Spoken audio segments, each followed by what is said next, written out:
Hey guys, it's Shauna with Coal Mountain Pottery. We did a live at 5 with Jess and Kevin at Clayshare last Wednesday. And due to weather, there was a streaming issue with them in Vermont due to a winter storm. So we wanted to go ahead and finish that video. I had a lot of people reach out wanting to see the ending. So I'm going to finish that today so you can see the completion of that. So if you are just tuning in, this is the second part.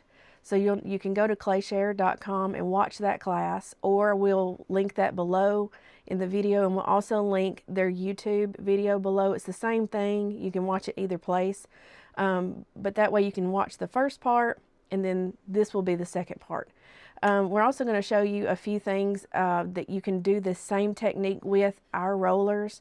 So if you really liked the toucan roller and you liked the coloring book type technique, I'm going to show you a few of our other rollers. We have several on our website, but this is just a few to show you right quick so you can see other things that you could do that with. We have a mushroom house roller. So as you can see, you would put the black underglaze on and then color it in just like a coloring book. I'm going to hand these back to Ernest. He's off the side here helping me. This is our, Ernest, what is the name of this one? This is floral print roller. Same thing, you would put your black lines around it, wipe it back, use it like a coloring book. This is a new roller. It's our watermelon berries roller. I may have it upside down. There we go. This is our lemons roller, which is one of my favorites. I did not do black on this one. I actually did leaf green as the background, and I wiped it back and then colored it with the yellow and different shades of green. Now, this is the toucan. I'm going to zoom it in. This is what we're working on today. Color just like this one. And then if you are a production potter and you don't have time to do all of the details in color, you can do a solid color. You can do, this is Mayco's Cobalt wash on our bunny roller. I just put it on there, wiped it back, and put two very light clear coats of Mayco Zinc free clear. So you don't have to do all of this if you don't want to, but it's really cool when you do because they're really, really beautiful when you get finished with them. We're going to zoom to an overhead shot. I'm going to do a voiceover because I went ahead and painted everything for you, but I'm going to voice over and tell you what I'm doing each step of the way. Some of it may speed up and slow down. If it's a repetitious thing that I'm doing over and over again, we'll speed up a little bit through that and then slow down and explain whatever products we're using and all the steps that we're doing. So enjoy. If you've got any questions, send us a message. Go to our website, hit the contact us button. We'll be happy to answer. Alright guys, so we're picking up where we left off from Jess and Kevin's video. I'm using Sumi brushes. I will put a link to those below, the type that I use. So if you want to purchase those, they're from Amazon. We're also using Paula's Colors for Earth color concentrates. Those are also available on our website. And I'm also mixing those with Colors for Earth Gloss Medium. This gives you a little bit more working time with your product. If you don't have the gloss medium, you can mix it with water. The gloss medium is 50-50. The water is about 25-75. You get it to a watercolor type effect. You can make it as thick or thin as you want. I'm going to load my brush. And what we're trying to do with this type coloring book type demo is you don't want brush strokes. So you're basically floating the color onto the bisque. The bisque is dry, so as you touch it with the color after you load your brush like that, it basically pulls the color off of your brush. It makes a solid color, almost like you're drawing with a coloring book type thing. I'm going to get it real close here so you can see. You don't really pick your brush up, you just kind of start and end on the same leaf. You really don't want it to be solid or I don't. I like it to have more of a dimensional effect. Like for instance, here I'm mixing two different colors together. You can do that with the color concentrates because I don't want all the leaves to be the same color. So I'll mix lights and darks, and then that way you get more of a variation in the color once it's fired.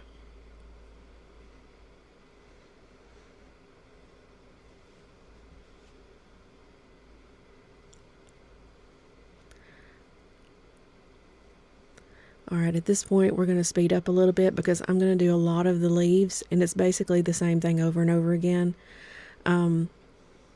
If you have any questions about how I'm doing this, feel free to reach out to me, and I will break this down a little bit more for you. But there's a lot of leaves on this particular design, so it's all the same thing, but just be sure to use like light colors, dark colors. I'm using leaf green, key lime, and mountain pine. And then I just mix some of those together sometimes, or I do them on their own, but that way you get a lot of variation.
Okay, we're fixing to swap to start using some color now. We've got all of our leaves done.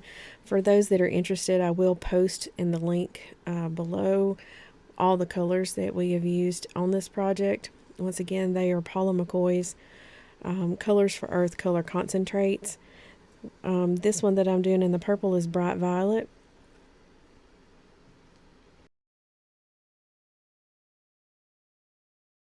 I'm going to show you how to mix your candy apple red.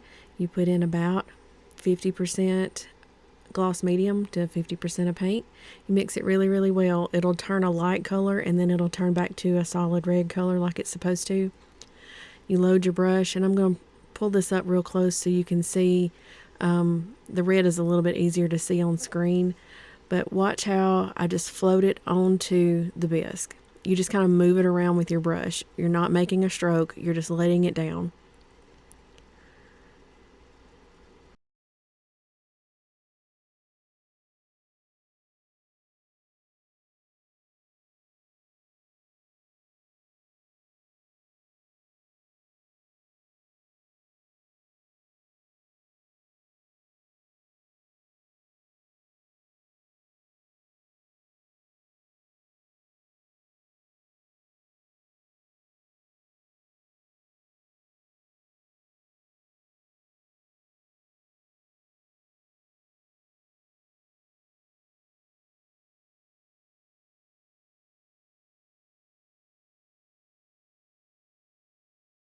Okay, so we've got all of our colored in, and now we're going to do the background. You don't have to do this on your background, but I think it gives it some dimension.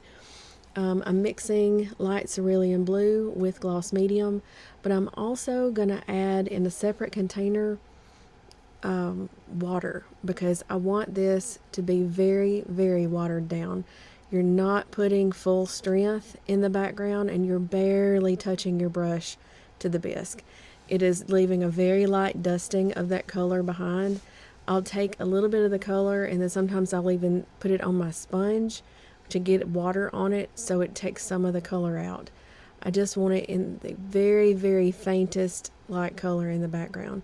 If you get too much in one spot, you can take your finger, put a little water on it, spread it out. You just want it to be enough to color the bisque, but not enough to be standing out very much and taking anything away from your other colors. It's a very, very faint watercolor effect. Turn your piece anytime you need to. You don't have to hold it straight all the time. You turn it depending on what area you're painting to make sure that you get to lay your brush in there like you need. If you don't feel like you got enough color, you can go back over it.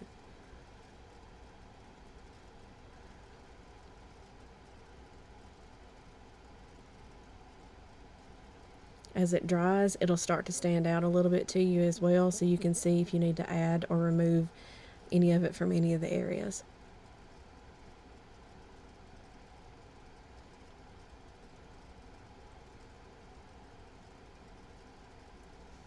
I kind of have my brush laying on its side as well. I'm not really doing straight up and down.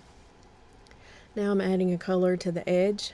You can paint the bottom, you can paint the edge, you can do whatever you want to do here. I'm just going to put a little bit along the edge. I think I'm using leaf green here. That way it matches the rest of it and kind of gives it a finished touch on the edge of it. It finishes your project up.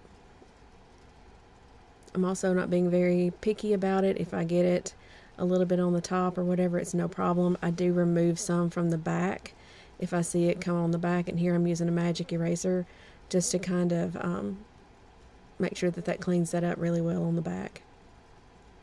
Okay, and so in our final step of glazing, we're using Mayco Zinc Free Clear, 2 very thin coats. And because you're glazing texture, you have to make sure that it doesn't pool inside the texture lines. Anytime clear is applied, it can look milky or hazy if it's too thick. So you're going to go, when you start to glaze, you're going to load your brush and you're going to go up and down, left and right.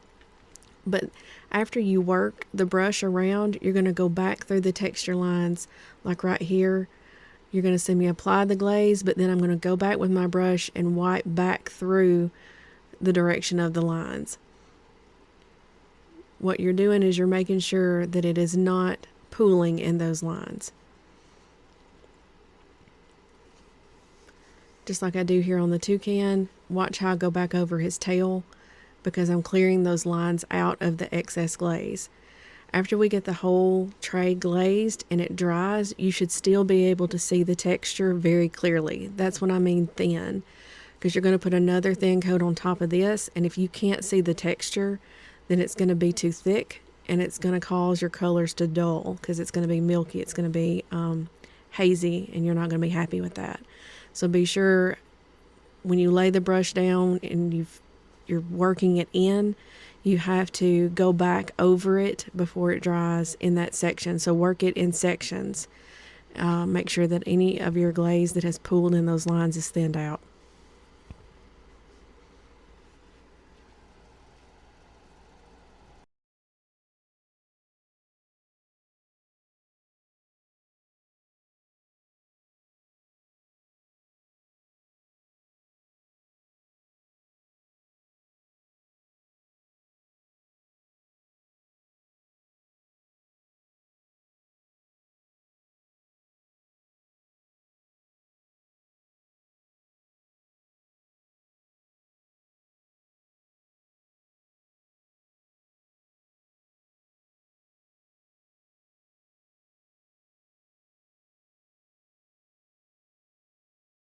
All right, we're done. If everything goes well, we're going to fire this, and it should look like this one right here, very similar in color. Hopefully everything goes well with that. If you have any questions, feel free to reach out to us. You can comment below this video, or you can go to coalmountainpottery.com. There's a contact us button at the top. Email us with your questions. You can get the rollers and the color concentrates on our website. If you've got questions about those, feel free to reach out. Until the next time, we'll be here.